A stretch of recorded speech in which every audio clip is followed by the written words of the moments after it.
Bom dia, boa tarde, boa noite, paz e bem.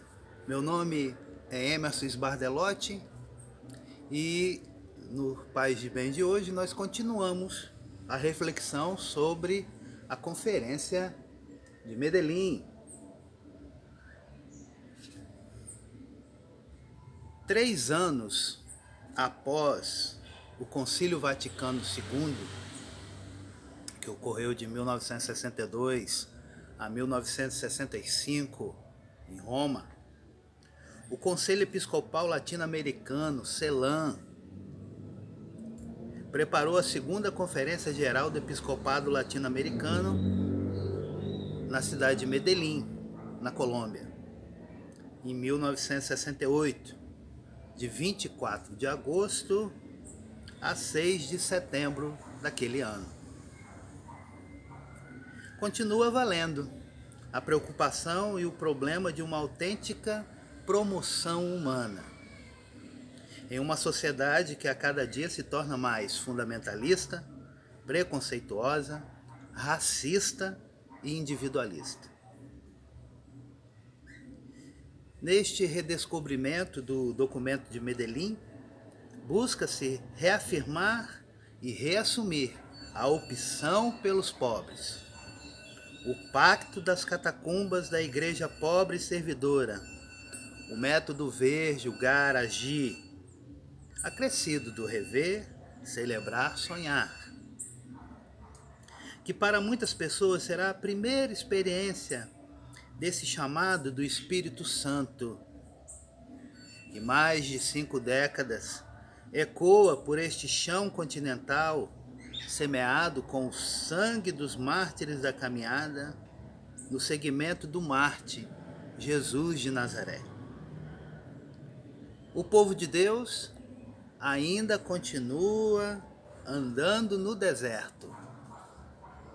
Apesar dos ares primaveris trazidos por Francisco, o Papa vindo do fim do mundo. Os bispos em Medellín desejavam uma igreja livre de amarras temporais, conveniências e prestígio ambíguo, e que esteja próxima dos pobres. Os pobres em Medellín são tratados como sujeitos. Eis a novidade do documento. Os pobres não são reduzidos a objetos de cuidado ou de práticas assistencialistas. Entre a justiça e a paz, proclamada e querida por Medellín, surge a palavra libertação. Medellín é o documento fundante, por assim dizer, da teologia da libertação no continente, seguido anos mais tarde pelas contribuições de Gustavo Gutierrez, Leonardo Boff e tantas outras. Em 2018, a Conferência de Medellín completou 50 anos.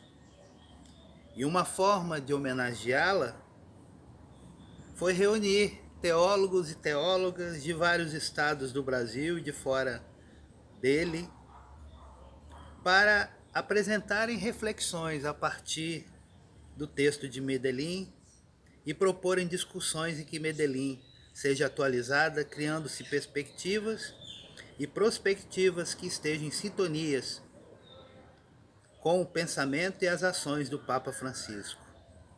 As intuições primeiras de Medellín já apontavam para uma igreja em saída. É isso que vocês vão encontrar nesse livro. Para entender teologia da libertação, é necessário ler esse livro, além do documento da Conferência de Medellín, é claro. Então, gente, Medellín é o início de tudo para quem acredita e vive e defende a teologia da libertação. Nós que estamos na caminhada devemos sempre revisitar Medellín, para manter viva essa esperança em sermos profetas em dias tão difíceis. O que pensava o episcopado latino-americano na virada do século XIX para o século XX?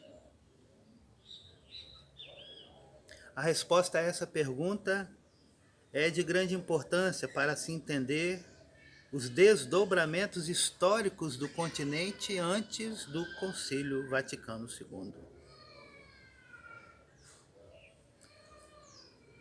O filósofo Gadamer afirmou que o indivíduo sem horizontes sobrevaloriza o presente, enquanto aqueles que os têm são capazes de perceber o significado relativo do que está certo e longe, do que está perto e longe, daquilo que é grande e é pequeno.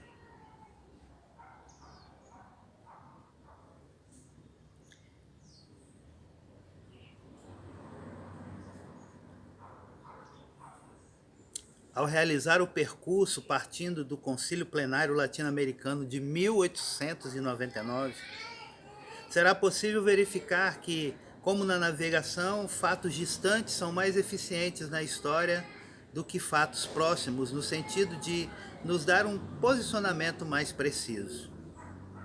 Neste percurso será analisada também a primeira Conferência do Rio de Janeiro, de 1955,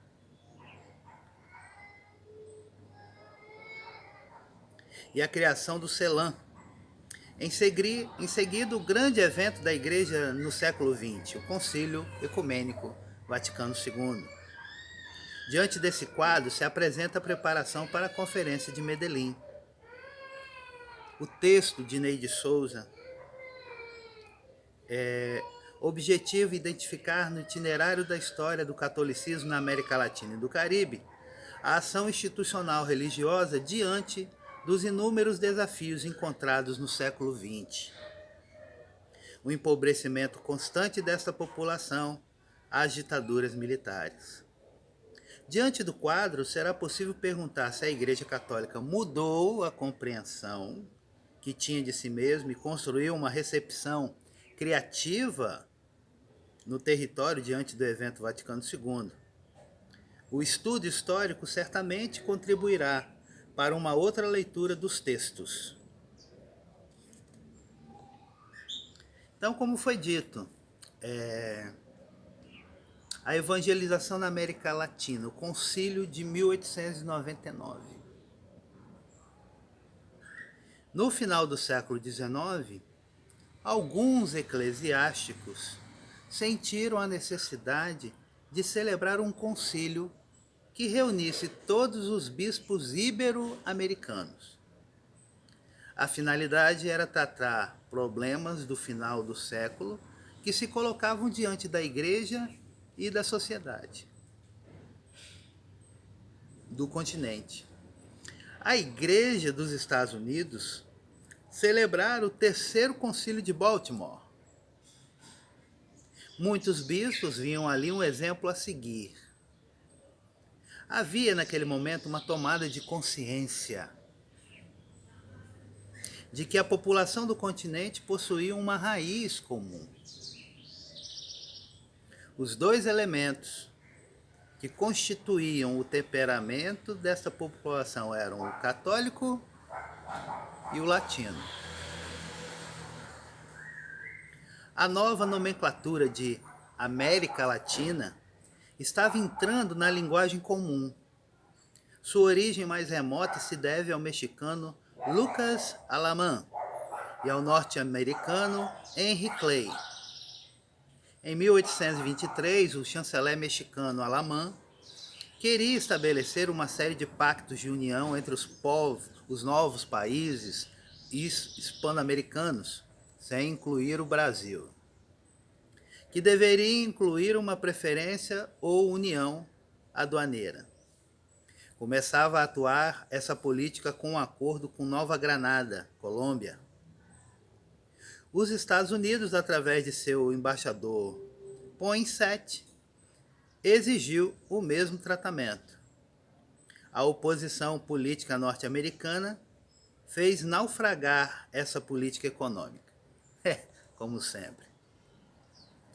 A razão era que os Estados Unidos queriam um sistema comercial onde todas as novas nações, inclusive o Brasil, girassem em torno dele. Tá entendendo, né? O projeto dos norte-americanos também fracassou devido à forte oposição da Inglaterra. Só jogo de interesse, né, minha gente? Em 1847 surgia a União Latino-Americana, impulsionada pelo colombiano José Maria Torres Caicedo, que incluía expressamente o Brasil. Por isso, se justificava a opção latino-americana no lugar de hispano-americana, que se limitava somente aos de língua castelhana. O termo foi uma contraposição ao outro polo político, o anglo-saxão. Em seguida, a terminologia se difundiu no campo eclesiástico ao fundar-se o Seminário Colégio Pio Latino-Americano em Roma, 1858. A nomenclatura foi utilizada nos documentos da Santa Sé. Assume um grande valor político, a justificação da formação de um bloco latino na América contra um anglo-americano, e um valor eclesiástico como indicação do território continental e cultural eclesial.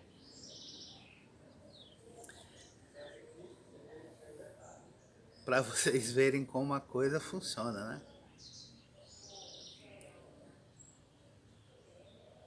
Diante desta primeira divisão, latino-americanos e anglo-saxões, faz-se necessário assinalar que novos conflitos foram surgindo não somente econômicos, mas culturais. A América Latina é mestiça, muito diferente dos Estados Unidos. Os latino-americanos têm uma raiz indígena pré-colombiana, mas sua cultura é um conjunto totalmente ocidental, por mediação hispano-lusitana, tendo a peculiaridade de ser um ocidente subdesenvolvido em vários aspectos. A conclusão é que o continente americano divide-se em duas áreas culturais distintas. Essa problemática e esses acontecimentos influíram no nascimento, no seio da igreja, de uma consciência de pertencer a uma realidade histórica precisa, que começava a se chamar América Latina. Nasce assim a necessidade da celebração do concílio plenário, necessidade que fará novas conferências no século XX. Rio de Janeiro, 55, Medellín, 68, Puebla, em 79 e Santo Domingo, em 1992. Então, nós ouvimos que na preparação para Medellín, as pessoas estão na frente de uma nova nomenclatura, América Latina. Convocação e preparação do concílio plenário. O cardeal Rampolla, secretário de Estado do Vaticano, escreveu em 1897 que as graves necessidades espirituais que afligiam a população católica latino-americana e os mais graves perigos que ameaçavam a sua fé preocupavam a Santa Sé. O Papa Leão XIII, 1878 a 1903, estava informado sobre os acontecimentos na América Latina pelos núncios, bispos e visitadores apostólicos. Em 1892, completavam-se 400 anos do, abre aspas, descobrimento, fecha aspas. Leão XIII enviou uma carta ao episcopado das duas Américas. Finalmente, em 25 de dezembro de 1898, o Papa convoca o concílio, assinalando seus objetivos, abre aspas, assegurar a unidade e a disciplina eclesiástica e ao mesmo tempo a santidade dos costumes, fecha aspas. O pontífice recordava também o 4º centenário da América, que havia impulsionado a convocação do concílio plenário. Começava uma preparação do concílio em cada país latino-americano. Alguns eclesiásticos não viam com bons olhos esses concílios prévios em preparação ao grande concílio em Roma. Pensavam que fosse uma intromissão da Santa Sé na ordem eclesiástica existente. Assim pensava o bispo mexicano Ignacio Montes de Oca. O México possuía naquele momento o maior episcopado da América Latina, 13 bispos.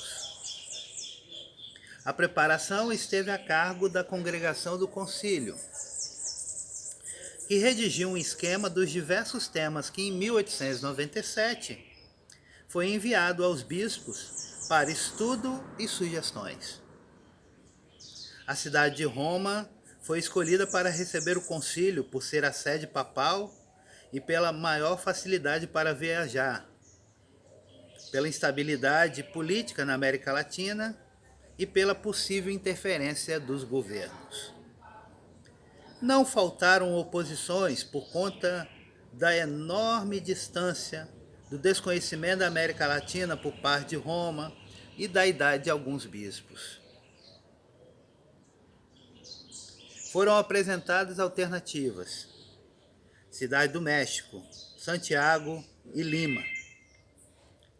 A preparação foi repleta de discussões, especialmente sobre o lugar da realização do concílio. No final, os bispos inclinaram-se para a Cidade Eterna. A maioria por motivos políticos e práticos, dificuldades de viajar no continente, e afetivos, né? Aquela devoção ao Papa. Eita, trem bom. Tô olhando aqui, tá certo. Os motivos de ordem política tiveram um peso especial. Não se encontrava um lugar adequado e seguro e não se queria ferir a sensibilidade de cada nação. Era necessário evitar as interferências governamentais. Assim, com sede em Roma, o Concílio Plenário Latino-Americano foi aberto aos 28 de maio de 1899 e concluído aos 9 de julho de 1899. A celebração do concílio.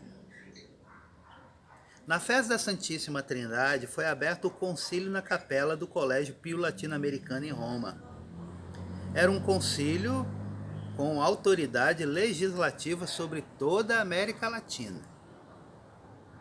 Plenário de todos os episcopados. Ao concílio estiveram 13 arcebispos e 40 bispos. Faltaram 4 bispos, 2 por problemas políticos, Ricardo Casanova da Guatemala e Miguel Taborga La Plata Charcas, outros 2 por enfermidade, Críspulo Uzcategui de Caracas e Fernando Demerinho de Santo Domingo. Os países mais representados foram México, com 13 bispos, Brasil com 11 e Colômbia e Argentina com 6 cada um. chama a atenção a idade média dos bispos, entre 51 e 60 anos, e a sua jovem experiência no ministério episcopal, a maioria com menos de 10 anos. Mas todos marcados pelas dolorosas experiências conflitivas. A coisa é difícil para todo mundo. Eita, nós. O objetivo do concílio foi sobretudo pastoral. A maior glória de Deus, a defesa e propagação da fé católica, o aumento da religião, a salvação das almas, o esplendor das igrejas, a disciplina do clero, defesa e ampliação da ordem episcopal. Tem gente voltando a esse discurso hoje em dia, né? Tem gente voltando a esse discurso, a esse objetivo. As fontes documentais dos 998 artigos são Concílio de Trento, Concílio Vaticano I, Magistério de Pio IX e Leão XIII. Declarações do Sínodo dos Latino-Americanos Antigos e Recentes, Doutrina das Congregações Romanas, Catecismo Romano e outros documentos canônicos. A influência romana foi evidente, especialmente no aspecto doutrinal e canônico. Na celebração, falava-se muito dos concílios americanos coloniais e nos sínodos diocesanos, mas não se fez uso de suas decisões. O concílio plenário ateve-se à programação e metodologia propostas pela Santa Sé e foi fiel a elas, consciente de que, com esse propósito, os bispos teriam ido a Roma. Luzes e sombras. Entre luzes e sombras, o concílio foi um ponto privilegiado de encontro da Igreja Latino-Americana com a Santa Sé, e o Papa e dos bispos entre si. Naquele momento, apareceram os problemas comuns e as possíveis soluções para o cristianismo latino-americano. Os decretos, demasiadamente canônicos, foram um marco da referência para a primeira parte do século XX. Os apelos de Leão XIII foram de grande estímulo para a América Latina. São eles: formação de sacerdotes, preocupação primordial com os seminários, cultivo das ciências eclesiásticas de acordo com a doutrina de Santo Tomás, preocupação com o clero e paróquias, catequese, missões rurais e pelos exercícios espirituais do clero. A decisão de celebrar frequentes reuniões em cada província eclesiástica abriu perspectivas para a formação das conferências episcopais e para a constituição do CELAM, da Pontifícia Comissão para a América Latina, e da CLAR, e também a celebração periódica de conferências gerais do episcopado latino-americano. A predominância do aspecto doutrinal e canônico impediu a análise da problemática da América Latina, a pobreza, as minorias étnicas, negros e índios, a evangelização em ambientes hostis pelas políticas estatais, a escassez de clero, da extensão e incomunicabilidade das dioceses e paróquias, do apostolado laical. Com todos os acontecimentos relatados e as limitações, que são apenas lógicas de uma igreja latino-americana que estava recobrando sua, abre aspas, romanidade, fecha aspas, obscurecida pelo padroado de séculos, girando ao redor dos conflitos entre Estado e Igreja, o primeiro concílio plenário criou uma nova consciência continental de vastas perspectivas. A América Latina se sentiu parte de uma igreja universal, de possuir um influxo popular capaz de superar as maiores crises políticas e de ter uma força interna de coesão que a permitiria analisar seus próprios problemas e buscar as soluções. No final do concílio plenário, o episcopado resolvia que deveria se reunir com frequência, devido a situações internas e externas. A instituição eclesiástica, o próximo evento só aconteceu 56 anos depois, em 1955, no Rio de Janeiro. Mas isso fica para o próximo Paz e Bem da semana que vem.